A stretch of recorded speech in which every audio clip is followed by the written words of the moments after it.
Hi, allow me to introduce myself. I have been a woman of many names over the years, but now, to most, I'm usually May. But why do you care? Well, I'm not online to get famous or make a statement. I don't even think I can help anyone, though that's something that I'd strive to do. No, I guess maybe you could care because the person that you're seeing right now, she's a version of myself that I want to grow. She's a lot of things that I'm not usually. Bright, funny, shamelessly silly. She is open and honest, and I want to be more like her all the time. I want to be able to bring you joy as my authentic self, if I'm able. So come along with me as I embark on this weird social media experiment in self-discovery. Maybe we'll all find something unexpected along the way. But for now, I'm usually just May. That was kind of sappy, and also not entirely true. I'm May, and this is the final for my digital content marketing class. Why am I making a video about my final for my digital content marketing class? That is a question that I will answer soon. But before I answer that, I'll bring up a lot more questions, but hopefully I'll answer them all by the end. I feel like I might need to introduce myself a little bit for things to make sense. So, like I said, I am May. I am a theater major. What is a theater major doing taking a business class? I mean, the biggest thing between business and theater is the sort of networking aspect. It's so important in both. And I actually took social media marketing and digital content marketing as a sort of way to learn how to market in theater, specifically myself. In theater, like in a lot of other careers, you need to market yourself. And I am not good at socializing, and I need to learn how to market myself. So I took the social media marketing classes to learn how to do that. And this is it. This is it. This video is a culmination of everything I've learned as far as advertising myself, advertising other things, and just figuring out how the heck social media all works. Another thing about myself is that I am not great at acting. I think that in the perfect world, I could become an actor and a director and a writer and do all of these creative things that I love to do in theater or film or whatever. But I also know that the chance of doing that is slim. You know, like I've told a random person, hey, I'm studying theater before, and I have heard all the responses from eye rolling to laughing to good luck paying the bills with a theater degree. Like, I've heard a whole spectrum of comments. The whole point of that is, since I'm not as good acting or even just presenting myself creatively, I decided that the whole approach I was going to take to the class, my social media, me and my life in general, is to be as authentic as possible. I wanted to make sure that what I was doing was authentically myself and that I wasn't making something for the consumption of someone else. In art, that is the number one rule. Make things for yourself. In business, the number one rule is make things that people will buy or want or need. So social media marketing is kind of right in the middle. It's creative, but it's also still a business. So I decided to use what I've learned, what I want to do for myself, and what I want to do in the future as a career to create this whole project. I've talked about it a little bit before, but being able to advertise yourself and the things you make is so important in theater, as well as any career that I personally am going to want to go into, because I love being creative. I love creativity. I love making things, as hard as it can be with ADD to actually sit down and do the thing. I still love doing it. So being able to balance authenticity, creativity, marketing, and business, all of this is going to be so important for me going forward, which is why this is what I've sort of decided to focus on for my final project. And if you're still wondering what that was, sit tight for a second, because I am getting to it, I promise. Let me paint you a picture. I'm sitting in class, in my digital content marketing class, which is basically part 2 of social media marketing class, sitting there and I'm listening to my professor. And he's saying, you can do anything you want for the final. And I'm thinking, anything? And he says, anything. So I said, all right, what I'm going to do is I'm going to post once a day, every day for a whole month. The point of that for my project, still a little fuzzy. At least at the time it was. I remember going up to my professor and saying, I'm going to post every day and it's going to be like an exploration of influencing and social media marketing and like presenting yourself, but also trying to sell a product. And he was just kind of like, I don't get it, but okay. I think I am still trying to put into words why this project is important, and hopefully I will be able to do that by the end of this video. But I am famously terrible with my words, so we'll see about that. On the one hand, I had a lot of personal reasons for doing this. I needed to get over my fear of putting myself and my ideas out there. I needed to try to find a balance of being myself, but also being able to do things that people like and enjoy and want to come back for. I also sadly sort of wanted to find myself through all of this. I think on social media you get so lost in what other people want you to be, what other people see you as. And it's kind of ironic that I'm going on social media to try to find myself when usually that's where most people get lost. So personal reasons aside, why did I do this? With my concerns about my own authenticity and the authenticity of people and channels and businesses online, it's so hard to balance that because you can be your authentic self, but at the same time, you need to know everything on the internet is fake. Most people already know that to some degree by now, that, you know, nothing is always as it seems, whether that means it's entirely faked or if it means it's just maybe leading you to believe a truth that is only kind of half true. So if everything online is fake, how can authenticity ever exist online, on social media? With my whole concern of creativity versus authenticity, how do they relate to each other? Does one inspire the other? Which one does which? And how can both of them help me in marketing myself, my ideas, my work, or the ideas and work of someone else if I ever get to be a sort of social media marketing manager for a business? I think it is really important to look at some real world examples of this to prove to you that I'm not crazy for doing this video and the posting every month. There has been a point to it, I promise you. There are a lot of different levels of the kind of content that I enjoy on social media, and I'm beginning to sort of break that down over the course of my classes studying this. So I'm going to do a little visual aid for you guys. If I can get the glare to... We have on this first level, individuals. These are singular people, either promoting their, stand-up performance or just posting things that they genuinely enjoy and gaining a following off of that. I have some favorites that maybe I'll put pictures up somewhere. Probably there. There's a lot of space over there. I've been getting so much stand-up comedy specifically for Gianmarco. I forgot his last name. There is also on the sort of less performative, career side of it, there's also Lakenzo, aka Dandelion Crayon Girl.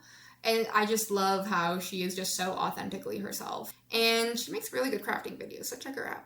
And then we have your channels. Some of them are on Instagram. Most of them are going to be on YouTube, where it is a group of people with a brand doing the social media thing. Posting videos, creating content, making merch. I think a lot of individuals will have merch as well, but channels is basically just like taking it up another level. These are probably a lot of YouTube channels that you're familiar with. My personal favorite right now is Drawfee. There's also Good Mythical Morning. A lot of people know Smosh. A lot of channels will rely on revenue of their videos. Their content is the main thing they are selling. But a lot of creators will also offset the cost of making videos, since maybe YouTube isn't always very profitable. They will offset costs with merch, Patreons, offering some sort of additional extra content somewhere else, but most of what they're offering is currently free on YouTube. And then finally, at the top of the pyramid, businesses. This is what we literally focus on in social media marketing. You are selling things to people online with social media.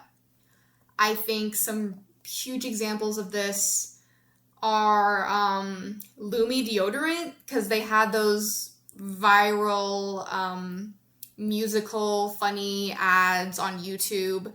I mean, same with Poopery. Some things that we have studied in class are case studies of businesses like Dollar Shave Club, which also had a very viral YouTube video ad commercial that really just launched their business. One that I just kind of recently discovered was Beyond Meat. A lot of their text-based social media apps, Blue Sky, Threads, X, RIP Twitter, they have basically what Wendy's wanted to do with their like text-based social media.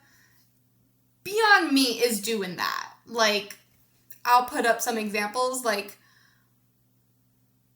it's kind of insane how it keeps going. It's not just like a once in a while, a little funny thing. It's just, and that is the official account too. One that I have to shout out is Ventura College, who was educated in social media marketing by my professor, the one who is teaching me about this stuff now. But one business that I think encompasses all of these levels really well is Dropout. If you don't know what Dropout is, basically it started as a YouTube channel with a lot of comedians, improv people, a lot of writers, and just generally and genuinely funny people. And they quickly realized that YouTube was not sustainable for what they wanted to do.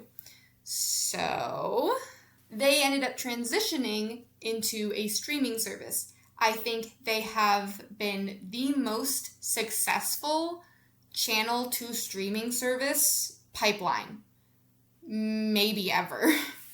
But to backtrack a little bit, here's how I think they hit all three of those levels as far as social media, online advertising.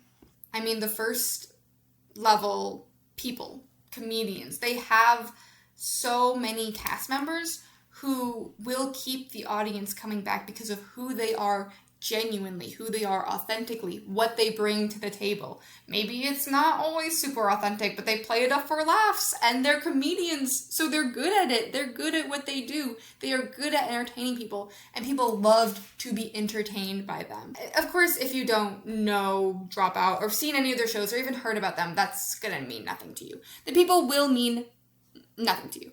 So, next level, channels. Obviously, I said that they started out as a YouTube channel. Yeah, that could tick off the box, sure. But I think what does the job more is all of their many, many shows. I just really hope that there's not any future scandals that will come out that will make all of this sort of defunct. I have faith in them, though. I have faith in them. But anyway, the third level, business. They had to switch from YouTube to a streaming service because they are a business, as much as they are people and comedians who create, who make shows, who, have gags and skits and are just general entertainment. They are a step up from that in the sense of, like, they are completely independent from that social media sphere. Do they still use it a lot? Absolutely. But what they are selling, their main thing, is on something else entirely, something that you have to buy to access all of it. It's a subscription service. Like, that's what sets them apart from other channels and what everything else sets them apart from other businesses. So I've gushed about Dropout enough. But, like, seriously, if there is an opening, you can call me at 805. I've gushed about Dropout enough. The point of that section is to show you what I admire, what I want to accomplish, and what hopefully maybe I will be able to do in the future sometime, eventually, I don't know. But I think a lot of the channels that I mentioned specifically utilize authenticity, creativity, and obviously social media. So with a big messy why section out of the way, let's get into the actual project. 1 month from March 20th to April 20th, I had posted once on my Instagram every day. And honestly, looking at some of the other social media channels that I have either talked about or just frequent, regardless, there are so many more than just one post a day. I don't even know how they do that. I guess there's multiple people in their company, but still, one post a day might not seem like a lot for either your average social media marketing person, social media marketing manager is a better way to put that, or for even just like the tiniest of influencers out there. One post a day isn't a whole lot. But as for the personal side of this project, it was a lot to me. And there were times when I almost didn't do it. I would be in bed at 10, 11 that day, and I go, oh my god, I haven't posted anything. I gotta do the thing. I gotta put together some video. And every now and then I would try to record myself doing things or like telling stories, just trying to get, raw footage together for some sort of content. I don't even know what it was half the time, but just for something. You can actually see my Instagram page at certain points where I would just post a picture post. There is one picture post that I do really love, and I am glad that I posted that, but all of the other picture posts are basically, I need to find something on my camera roll to post, and it's not going to be a video because none of those are working. So that's how those came to be, and I think most of them were probably posted pretty late in the day as well. So maybe I'm tattling on myself here a little bit, because initially going in, I wanted to do a reel every day, a video content, a form of video content every day. And I definitely failed at that. But the fact that I was still able to keep up posting once a day, every day, and not put out like half of it just being, nonsense. I think some of it was nonsense, but it was less than half. So I'm proud of myself in that regard. In terms of the whole thing overall, it took me a while, but I think I got a little bit of a rhythm in there. Probably maybe like halfway. And then towards the end, right after halfway, right after I hit my stride, I was exhausted. Like, I thought I had gotten to a place of like, oh, I'm like doing cool stuff. Okay, maybe this is gonna be something. And very quickly it turned from, this is cool and fun, to, I am exhausted. I don't know if it is a mix of working and going to school and doing this. I know a lot of people do that. I personally don't think I have maybe the mental capacity to do all of those things. Like I said, ADD, doing stuff is hard. planning on doing stuff is also hard. Planning on doing to do stuff and then doing the stuff is hard, regardless. There was a point where, I took this video a little after the halfway mark. I am a little over halfway through a month, and I don't know if it's just like current events or just like recent things or stress, but I am so tired. So, aside from having very similar hair in that clip as I do now, I do remember what it was like at that point, because I started out in an okay place. And about at that time, that okay place turned into a not so good place mentally. And like I said, there's college, there's work, there's this posting everything, and then also just keeping your sanity along with all of that. Maybe a little TMI, but I promise I won't make it too much TMI. I struggle with my mental health sometimes, so I think social media, famously known for not helping with mental health, is obviously maybe not going to help when I'm struggling. But a funny part about just starting it, and then also now, is that I started it, I think I said the 20th to the 20th, but I think I might have started on March 21st, because the week before I had gotten the worst cold that I have ever gotten in a very long time. I was so scared going into that month that I just wouldn't have enough things to do, that I recorded like video drafts, like ideas. Like, it wasn't enough to write them down. I had to record myself talking about them. And I think it was a really, honestly, terrible way to start out this whole experiment. But there's also a little bit to say about being able to push through that. And, you know, as hard as it was, at the end of the day, well, at the end of the month, I did it.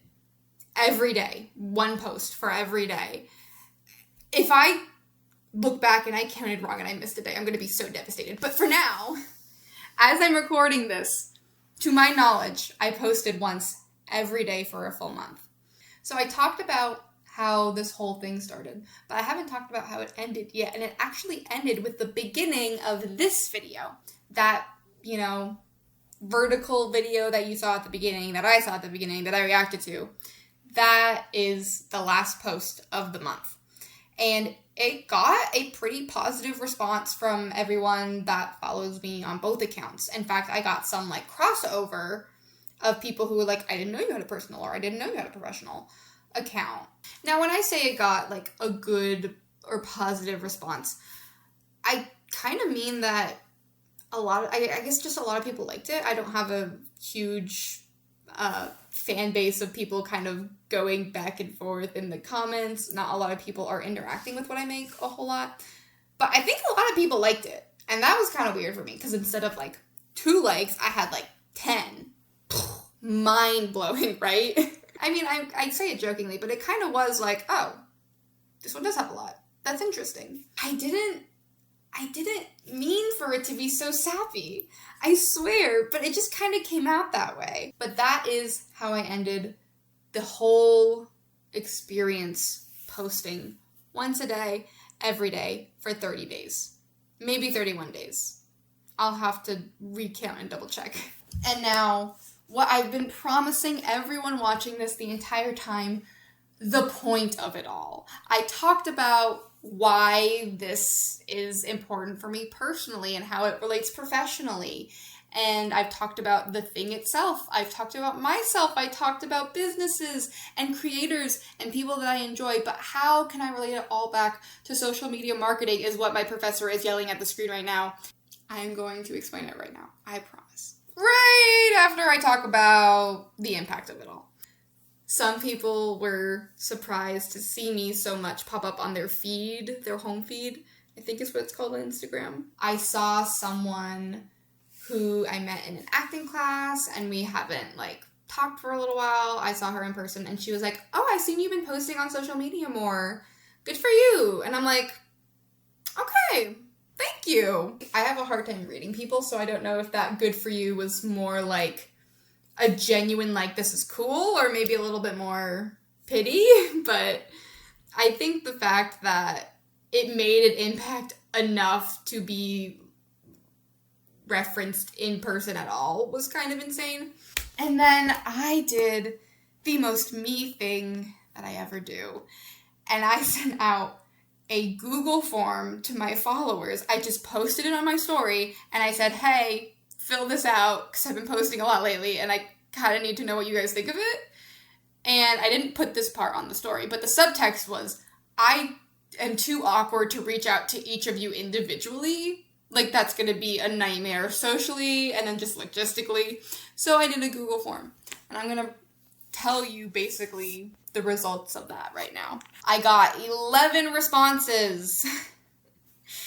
Wow. But, I mean, I guess since I only have like 30 or 40 followers, that is like a third or a fourth, which, you know, ratio-wise is pretty good, all right? So on the response, I had 3 questions. One was just like, what have you thought of the videos? What have you thought of the pictures? Have you noticed that I have been posting, like, a lot? Every day, if you wanted to be specific. But the first 2 questions of, like, what did you think of these forms of content were basically just rate me on a scale of 1 to 3, one of them being, like, NA, non-applicable. So I guess on a scale of 4, with one of the choices being I didn't see this content or anything. With obviously the kind of people I was polling, I thankfully got an overwhelmingly positive response to I think the first one was the picture posts. So basically the photo, still, non-moving, non-video content that I was posting. No one rated me as a 1, like a 1 out of 3, like 1 is the worst, 3 is the best. One person rated it as a 2, and then one person was just like, I don't know. I haven't seen them. So they did the NA answer. And then basically, exact same ratio for the question about the video reels. One person said they didn't see it, another person said that it was a 2 out of 3, and then everyone else said 3 out of 3.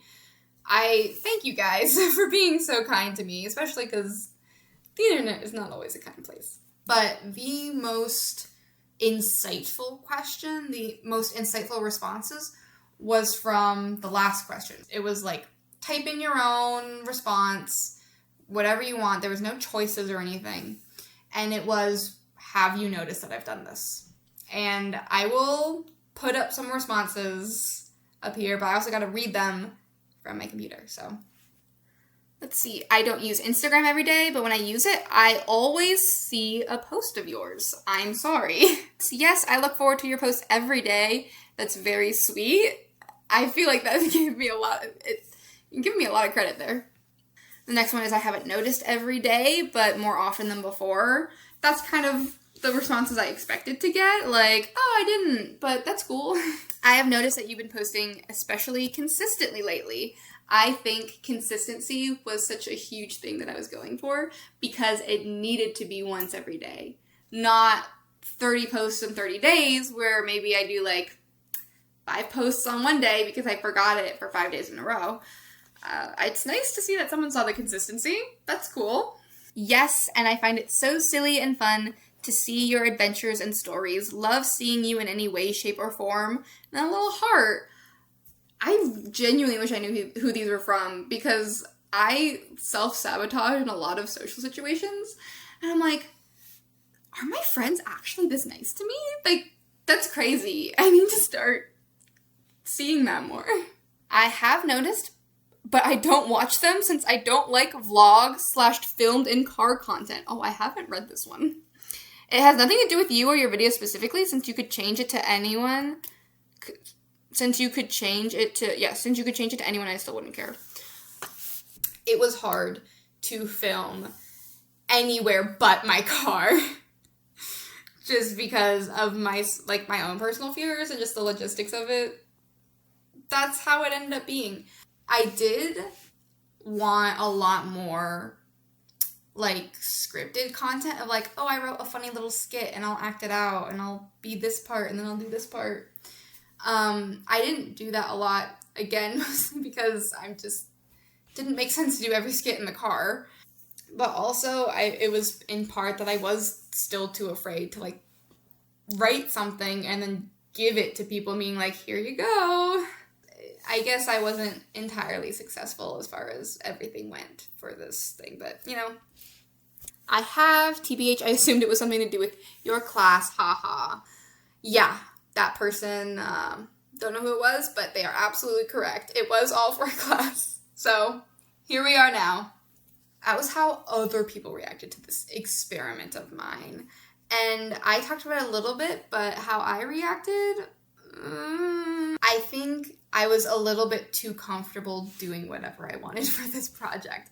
I think I had this grand idea of like, oh my god, it's going to be so cool. It's going to be like a social experiment, social media experiment, marketing, personal experiment. Oh my god, it'll be like so good, so different, so new. It was at least one of those things. I felt like when things were going well, I was weirdly a little bit more confident, but also like that confidence was so conditional. Like I just said, when things went well, it was great. And then when they didn't go well, it wasn't great. Like I said, social media, not great for mental health. Who would have thought? I think towards the end, especially like even as I'm making this video, there is so much stress of classes and finals and work and personal stuff and mental stuff and emotional stuff and like planning for things that aren't gonna happen for months. I am a worrier, so I worried all throughout this project and all after it was done. There was so much stress that came with this. Now, if any of my future employers are watching this, that is not to say that I couldn't handle a job like this. I don't think that like this stress would come with a regular social media marketing job. I think if I wanted to be a full-time influencer, yeah, I'm going to have a lot of these problems and I'm going to have the stress of, doing things and getting things out and replying to comments and replying to hate comments. Like, I genuinely don't know if I could do this, especially on my own, was a big part of it. I think that given the right environment and the right people, the right group of people, I really, on another level, did enjoy it. And I really hope that maybe someday I can thrive in this space. I do know that I have a little bit more learning to do first, though, so. Okay, this is the moment that you all have been waiting for. And when I say you all, I mean my professor, because I don't know anyone else who is going to watch this. Drum roll, please, how this all relates to the class and what I've learned and social media marketing. I want to preface that this is my personal singular experience, and what I have drawn from this is not going to be what everyone else draws from this if they do this. I think it is still important to share what I learned, how I believe it relates to everything, and maybe if anyone ends up doing this again for a final project, oh my god, no, don't assign this, don't. So maybe you wouldn't have come to the same conclusion, but hopefully the conclusions that I came to, you will still associate with different parts of social media marketing. So the first and maybe one of the biggest things, I faked a lot. I was going for authenticity, and there was still so much that wasn't real. But I don't think I was inauthentic in anything that I made. The authenticity came from the ideas of, oh, this is a part of myself that I want to share with everyone, but I can't just have a camera on me all the time capturing this thing. So some situations are a little bit more manufactured than others. I think that's okay. Like I said, everything on the internet is fake. And to answer my question from before, how can authenticity exist online? It doesn't exist in candid photos or videos, raw footage. It's not reality TV, which is also fake to a degree. As long as you are creating something that has that essence of truth, if you fake it but can still keep that idea, that like authentic idea alive, then it's okay if maybe you kind of had to, re-record a few things and make it look better or just edit it in any way. There's still a lot of fake stuff out there, but it can absolutely thrive online through authentic ideas. I think that the biggest and best takeaway is a sort of look behind what actually happens when you decide to start posting on social media, whether you're advertising yourself or something else. If you want to start out and be that influencer that you always dreamed of, whether it's like games or fitness or cooking or whatever, like it's so easy and hard to do that at the same time. It's easy to create the content. We all have these great little devices that can record and edit and do all of these things. It's hard to build an audience that is going to want to consistently come back for more, especially when you're someone like me who maybe doesn't have a lot of in-person friends or online friends or friends. But if you are a student in a social media marketing class in the future, I mean, God forbid Professor Nick shows this to anyone else, but if you're a future student studying social media marketing or anything creative like theater or art, anything that you have to share something creative and maybe personal, it is so important to immediately start getting out there and sharing your ideas. Holding back is going to do absolutely nothing for you. It's done nothing for me all of these years of just biting my tongue, not talking in class, not sharing my ideas. You gotta get comfortable talking and socializing, even if you're really bad at it like I am. You just gotta bite the bullet and do it, which is kind of what I did for this whole project. But for the more professional answers that maybe my professor is more eager to hear, I already answered one of the questions of how authenticity can exist online. But my other ones were, how can creativity and authenticity kind of exist together? This is another more personal one to me.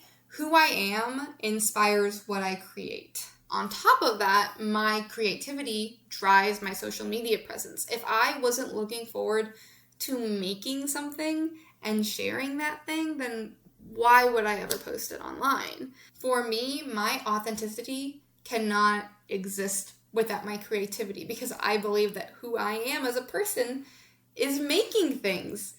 And what I make is a reflection of my authentic self. So it is sort of this whole back and forth between the two. And then trying to rope in social media to that was difficult. But my other question, how can I use both of them when marketing online, either myself or a business, a product, what have you? Even though I'm still shy, I still probably am not going to speak up in class a lot. There's a lot more that I need to learn to be at a place where, I can go off and get all of those jobs and do all of those things creatively and career-wise that I want to do, even though I am still not the most outgoing person. My authenticity and my creativity have been my greatest strength throughout all of this. I think it's what pushed me to keep going and moving forward. And the whole time, in part, like I said at the beginning, that video wasn't entirely true. One thing about it that was true is that I did it all for me. I did it because I want to be more of my authentic self and create things for that authentic part of me. And now tying it into the more professional side of things, basically I've learned that the whole phrase, write what you know, it is a popular phrase for a reason. I create from my authentic self because this is all I know. So when it comes to marketing, yeah, I'll probably have to learn how to advertise anything. But right now, as if it comes from a place of true sincerity of like, this product is great, or like, I love this aspect of this business. If I can draw from that real place from inside myself, I think that I actually, and this is weird because I don't normally compliment myself, but I actually might be able to do really great things in this field one day. But I know I have been rambling for a really long time, and hopefully I've edited this into something somewhat coherent. But in case I didn't, here are my takeaways in a way that is oh so TikTokable, hopefully. So here are my quick tips at how to succeed in social media marketing. There are 3 steps.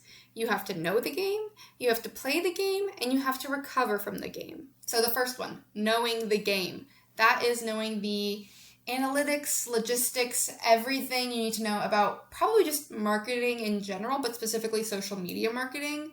Like, podcasts are a great way to cement yourself as an expert on a topic. If you can talk about it for an hour, you probably know a lot about it, and that's what the audience is thinking. There are other things like target audiences and metrics that you can look at to see how well things are doing online. You need to know all of those things. You need to know the game. Number 2 is that you need to play the game.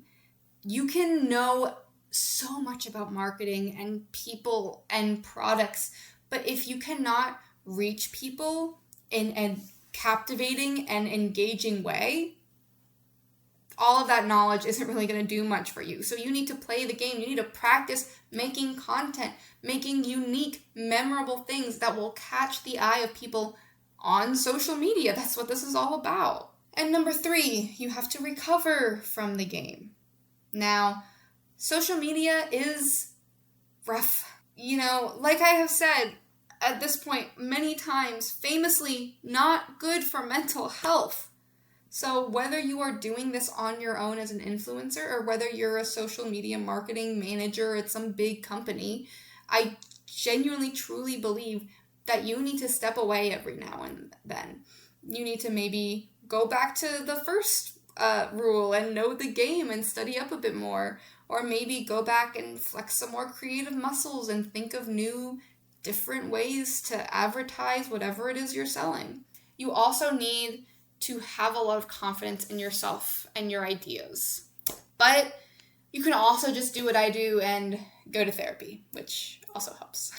So now that I posted for a month straight and I'm done with that project and I'm done with this class and I'm done with this video, I am probably going to hibernate for a month straight because, oh my goodness, this was a lot. I really do hope that whoever is watching this has gotten some insight into the world of social media marketing, or just social media, or just authenticity, creativity, or at the very least that you're my professor and you're going to score me really well on this project. Because, I mean, look at all the work that I've put in. The editing?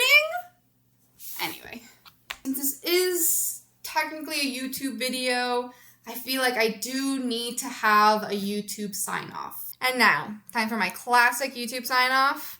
I'll see you online. Too weird? I'll see you online. See you online. I'll see you now. Time for my classic YouTube sign off. I'll see you later, but if I see you in person, I won't acknowledge that I know you. I think that one's kind of good.